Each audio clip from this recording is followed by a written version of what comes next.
magtatanong lamang kasi po, delikado po si Diwata dito. Opo, delikado si Diwata dito. Kaya ikaw Diwata, makinig ka at umiwas ka dito kay Boyson Rocks. Kay Francis Leo Marcos or Norman Mangusin, umiwas ka. Delikado ka pala dito.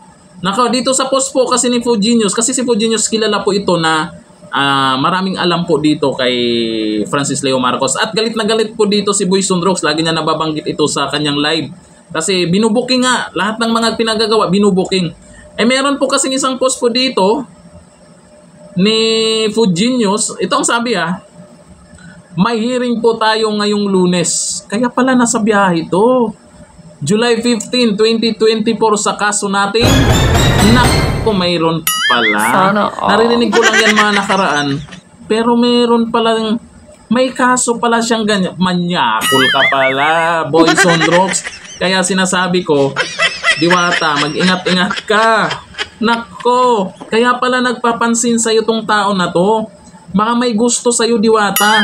At kung makita ka nito, Diwata, ay baka manyakin ka rin nito. Nako, delikado, iwas-iwas ka sa pagmumukhang ito.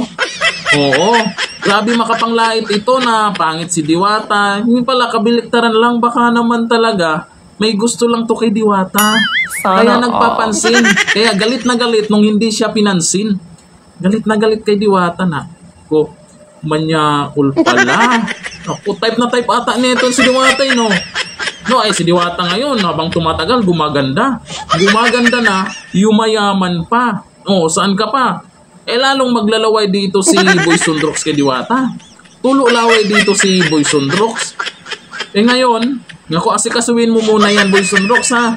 Kung totoo man yan, kasi yan po ay ayon po yan sa post ni Fujinius. Kasi ito si Fujinius, dyan po natin nalaman na peke yung doktor ni Boyson Rocks doon sa optical mission, humanitarian kuno. Ay dito natin nalaman na peke pala yung doktor doon, kaya mukhang wala ng humanitarian ngayon ito. At yung peking basta maraming peke. Maraming peke dito na bibisto na yung sasakyan ay hindi pala sa kanya nakapangalan. Peke pala yung pinagmamayabang niya na sa kanya. Dito natin nalaman. Kaya follow nyo po yan. Food Genius Vlog and Friends. Napapansin nyo po, lagi niya minumura itong taong to dahil ay binubuking siya palagi. Allah, talaga naman. Ingat-ingat po kayo, ha. Pag nakita nyo po yan, dyan sa nasalubong nyo po, umiwas na po kayo.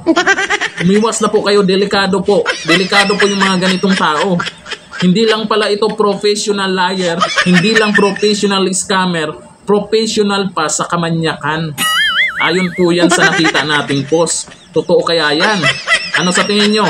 Alam ko po dito sa mga nakafollow o nakasubscribe sa atin ay maraming nakakilala dyan. May mga nagko-comment dyan na isa daw sila sa nabiktima. Naniwala ba kayo dito na mayroon siyang ganyang kaso ngayon na inaasikaso? Pero may mga nagsabi mayroon daw eh. Nako, manyakol pala ito. Ingat kayo, ha, ingat. Pag nasalubong nyo, iwas na kayo.